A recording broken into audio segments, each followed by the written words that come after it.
تعتزم الحكومة إطلاق برنامج موجه لدعم الماشية وتحسين أوضاعها وإعادة تشكيل القطيع الوطني بشكل مستدام. وفي هذا السياق أصدر جلالته حفظه الله توجيهاته السامية قصد الحرص على أن تكون عملية إعادة تكوين القطيع ناجحة على جميع المستويات بكل مهنية ووفقا لمعايير موضوعية، وأن يوكل تأطير عملية تدبير الدعم إلى لجان تشرف عليها السلطات المحلية. كما سيتم إصدار دورية مشتركة تبرز بشكل واضح أدوار مختلف المتدخلين في هذه العملية.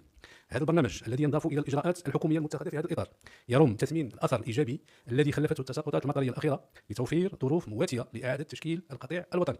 ويرتكز هذا البرنامج الجديد الذي يعكس العناية الموصولة التي ما فتئ يوليها صاحب الجلالة الملك محمد السادس نصر الله للعالم القروي ولكل مكونات القطاع الفلاحي على 5 محاور أساسية.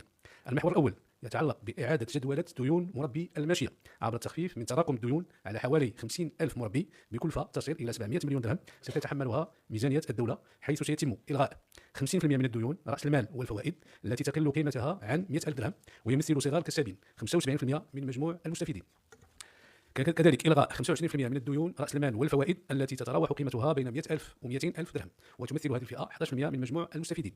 كما ستتم إعادة جدولة ديون الفلاحين والإعفاء من الفوائد المترتبة عن تأخير الأداء بالنسبة للقروض التي تتجاوز قيمتها 200,000 درهم. المحور الثاني يهم دعم الأعلاف، وذلك عبر دعم ثمن بيع الشعير في حدود 7 مليون قنطار ليصبح ثمن بيع الكيلوغرام الواحد درهم فاصلة 5، إضافة إلى دعم ثمن بيع الأعلاف المركبة الموجهة للأغنام والماعز في حدود 7 مليون قنطار ليصبح ثمن بيعه درهمين للكيلوغرام، وسيخصص لتنزيل هذا الإجراء ما يناهز 2.5 مليار درهم.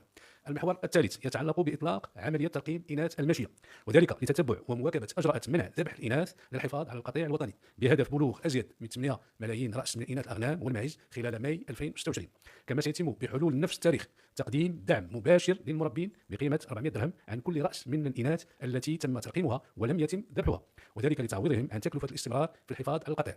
المحور الرابع يتعلق بإطلاق حملة علاجية وقائية لحماية حوالي 17 مليون رأس من الأغنام والماعز خلال هذه السنة من الأمراض المترتبة عن تداعيات الجفاف بكلفة مالية تصل إلى 150 مليون درهم.